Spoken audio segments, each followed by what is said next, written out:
నమస్కారం. వినుకొండ న్యూస్కి స్వాగతం. ఈరోజు ముఖ్యాంశాలు. సావలపురం మండలంలో పలు అభివృద్ధి కార్యక్రమాలు ప్రారంభించిన వినుకొండ శాసనసభ్యులు బొల్లా బ్రహ్మనాయుడు సంక్షేమ పాలన వైసీపీతోనే సాధ్యమని వెల్లడి.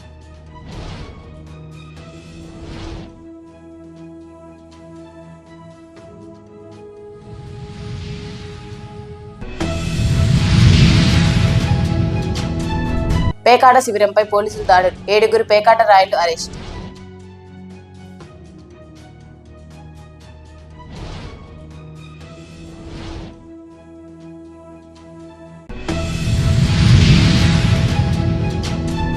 ఆర్టీసీ బస్సు ఢీకొని యువకుడు మృతి, బొల్లాపల్లి మండలంలో చోటు చేసుకున్న ఘటన.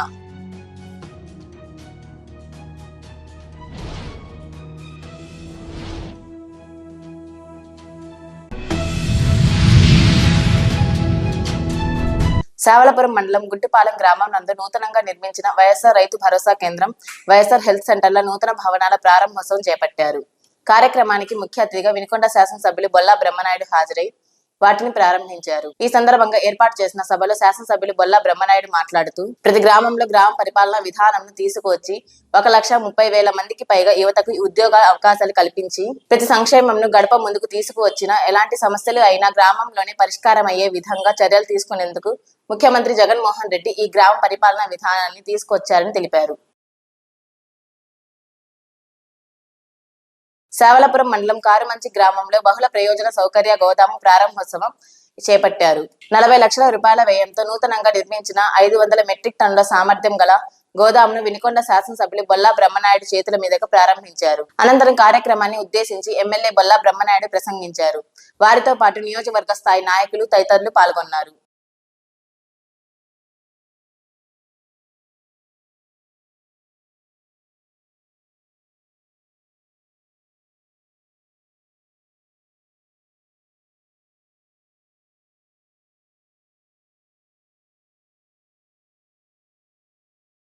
ఈ రోజు ఎక్కలేం కాబట్టి కోట్ల రూపాయల ఖర్చైనా ఎక్కాలి, మా ప్రాంతానికి మంచి వనరులు ఏర్పాటు చేయాలి అని చెప్పి ఘాట్ రోడ్డు నిర్మాణం చేసి డైరెక్ట్ గా బస్సు వెళ్ళేదానికి అవకాశం కల్పించాం. ఇవన్నీ చరిత్ర. ఆ అయోధ్యలో రామ మందిరం నిర్మాణం జరుగుతూ ఉంటే ఇక్కడ వినుకొండలో రామలింగేశ్వర స్వామి మందిరం వినుకొండ కొండపైన నిర్మాణం జరుగుతుందని, అది కూడా అద్భుతంగా జరుగుతుందని మీ అందరికి కూడా గొప్పగా చెప్పగలుగుతున్నాం. ఇవన్నీ మేము చేశాము అని చెప్పగలుగుతున్నాం. గుండ్లకమ్మ పైన 2 బ్రిడ్జిలు నిర్మాణం చేస్తున్నాము అని చెప్పగలుగుతున్నాం. మరి అదే విధంగా వినుకొండ మంచినీటి సమస్యను చెప్తే మేము చేశాము, ఆ పరిష్కారం జరిగింది అని చెప్పగలుగుతున్నాం. ఏనాడైనా ఇక్కడ మాట్లాడే వాళ్ళు చెప్తా ఉంటారు. నేను చెప్పాను, ఇప్పుడు ఈటల్లో ఎక్కడైనా ఏదైనా నేను చెప్పింది ఒకటి తప్పైతే చెప్పండి, దానికి సమాధానం నేను చెప్తాను. ఏ తెలుగుదేశం పార్టీ నాయకుడు వచ్చినా నేను రెడీగా సిద్ధంగా ఉన్నాను. అంటే ఎప్పుడైనా ఎమ్మెల్యే అంటే ఎంజాయ్ చేయగలుగుతారు, కానీ ఎమ్మెల్యే అంటే ప్రజాప్రతినిధి అంటే ప్రజల సమస్యలు తెలుసుకొని, ఆ అవసరాలు తెలుసుకొని, ఆ ప్రాంత వనరులను తెలుసుకొని, ఆ వనరులు కావాలని అక్కడ మనం చట్టసభలో మాట్లాడి మన వినుకొండ వాణి వినిపించే విధంగా 2,50,000 మంది మనకి వాళ్ళ వాయిస్ నీ వాయిస్ తో మాట్లాడాలని చెప్పి ఓటు వేసి శాసనసభ్యుడిగా శాసనసభలో పంపిస్తే, శాసనసభలో ఏనాడైనా ఎప్పుడైనా మీరు నీ వినుకొండ గలం వినిపించిందా అని అడుగుతూ ఉన్నాను. మేము వచ్చిన తర్వాత వేగపూడి సెల గురించి మాట్లాడాం, భూముల రీసర్వే గురించి మాట్లాడాం, గుండ్లకమ్మపై బ్రిడ్జిల నిర్మాణం చేసేదానికి మాట్లాడాం, మంచినీటి సమస్య పరిష్కారం అయ్యేదానికి మాట్లాడాం, ఈ బ్రిడ్జిలన్నీ నిర్మాణం జరిగేదానికి మాట్లాడాం. ఒకటి కాదు, ఇవన్నీ కూడా ఎన్నిసార్లు చట్టసభల్లోకి వెళ్తే అన్నిసార్లు కూడా మాట్లాడగలిగాం.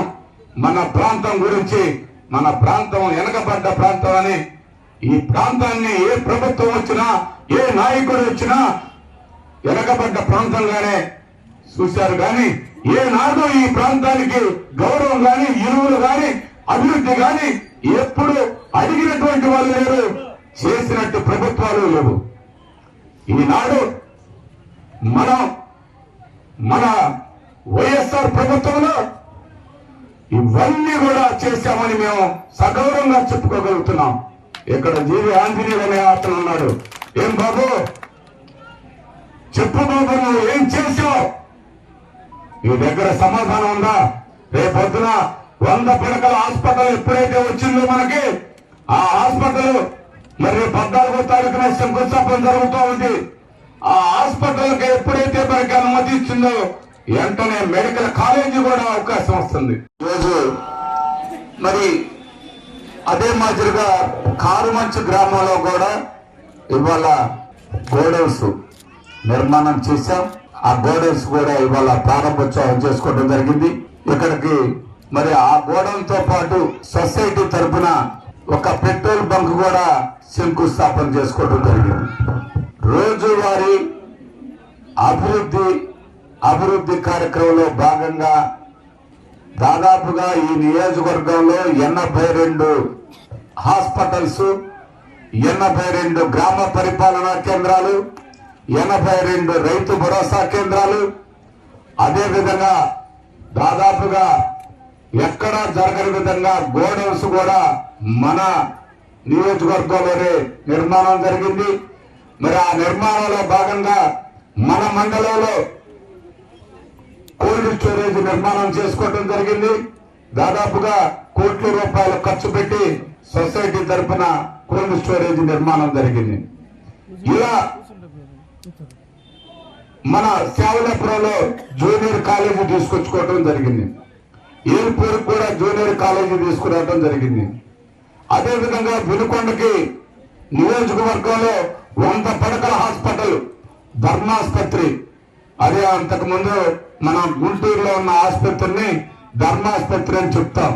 అలాంటి అంత పెద్ద స్థాయిలో 100 పడకలతో 100 కోట్ల రూపాయల హాస్పిటల్ మనం పోయే దారిలో మన ఎన్ఎస్పి కాలనీలో జరుగుతూ ఉంది.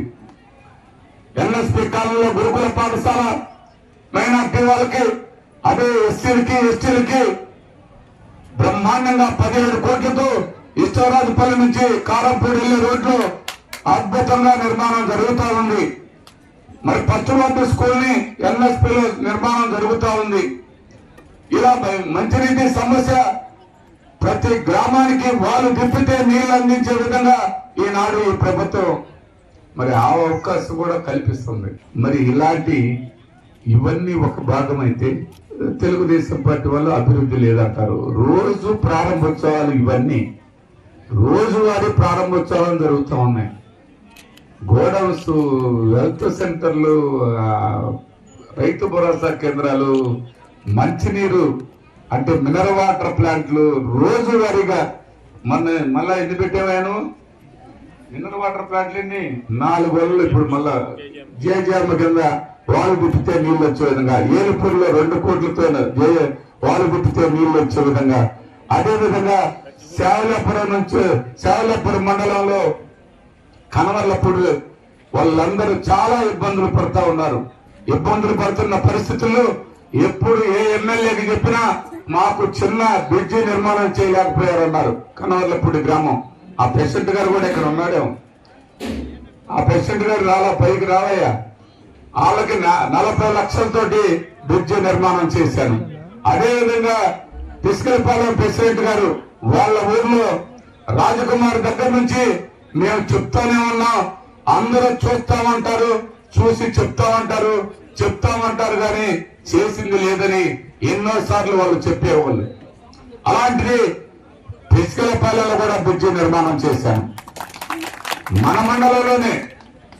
మరి అదేవిధంగా ఏల్పూర్ నుంచి ఎలపవారిపాలెం నుంచి ఇర్లపాడు నుంచి గుండేపల్లి నుంచి అంగళూరు పోవాలంటే ఎర్లపాడు దాటగానే మనకు సేవలాపురం ఉన్న ఆ బ్రిడ్జి, మనం వేసుకున్న బ్రిడ్జి లాంటిది అక్కడ అవసరమైంది. అక్కడ కూడా అండర్ ప్రాసెస్ బ్రిడ్జి ఏర్పాటు చేశాం, అంటే సప్తా మాదిరిగా. ఆడ కూడా ఏర్పాటు చేసి డైరెక్ట్ గా గండవారిపాలెం కాడ మొదలు పెడితే అన్నలూరు కాడికి వెళ్ళేదానికి షార్ట్ కట్ లో 12 కిలోమీటర్లు మనం అక్కడికి వెళ్ళడానికి అవకాశం ఉంది. ఇవన్నీ మనం చేసామని చెప్తున్నాం. ఆ రోజు మీరు వీటన్నిటి ఎక్కడన్నా మీకు తెలుసా? ఎప్పుడన్నా ఆలోచించారా? ఎప్పుడన్నా మీ మనసుగా ఆలోచన వచ్చిందా? ఇవాళ ఘాట్ రోడ్డు నిర్మాణం అన్నాం. రామలింగేశ్వర స్వామి ఆ స్వామి దగ్గరికి వెళ్ళాలంటే మన పెద్దల దగ్గర నుంచి మనం అందరం కూడా అక్కడికి వెళ్ళి ఆ స్వామిని దర్శించుకొని కొత్త దంపతులు వెళ్తే ఎంతో మంచి జరిగిద్దని చెప్పేవాళ్ళు. ఆషాఢ మాసంలో ఆయా అవకాశం వస్తూ ఉంటుంది. ఈపూరు మండలం బోడెపుడివరపాలెం గ్రామ పరిధిలో పేకాట శిబిరంపై పోలీసులు దాడులు నిర్వహించారు. ఎస్ఐ ఫిరోజ్ తన సిబ్బందితో కలిసి దాడులు నిర్వహించి పేకాడుతున్న ఏరుగురిని పట్టుకొని వారి నుంచి 28,990 రూపాయలు స్వాధీనం చేసుకుని కేసు నమోదు చేశారు.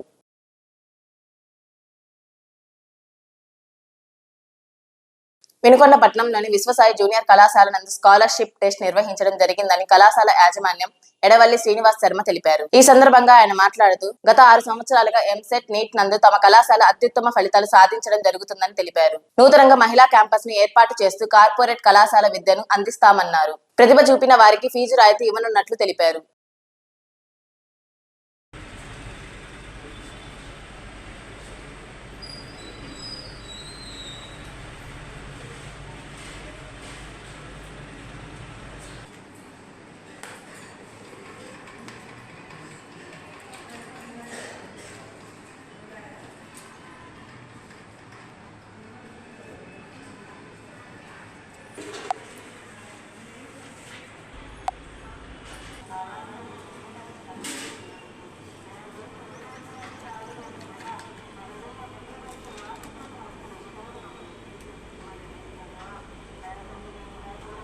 ద్విచక్ర వాహనం ఆర్టీసీ బస్సు ఢీకొని యువకుడు మృతి చెందిన సంఘటన బొల్లాపల్లి మండలంలో చోటు చేసుకుంది. స్థానికులు తెలిపిన వివరాల మేరకు వినుకొండ నుంచి మన్నేపల్లి తండా బస్సు కండ్రిగా గంగుపల్లి మధ్యలో ద్విచక్ర వాహనం ఆర్టీసీ బస్సు ఢీకొని 25 సంవత్సరాల యువకుడు మృతి చెందాడు. ప్రమాదానికి సంబంధించి పూర్తి వివరాలు తెలియాల్సి ఉంది. వినుకొండ న్యూస్ సమాప్తం. తిరిగి రేపటి న్యూస్ తో కలుద్దాం. అంతవరకు సెలవు. నమస్కారం.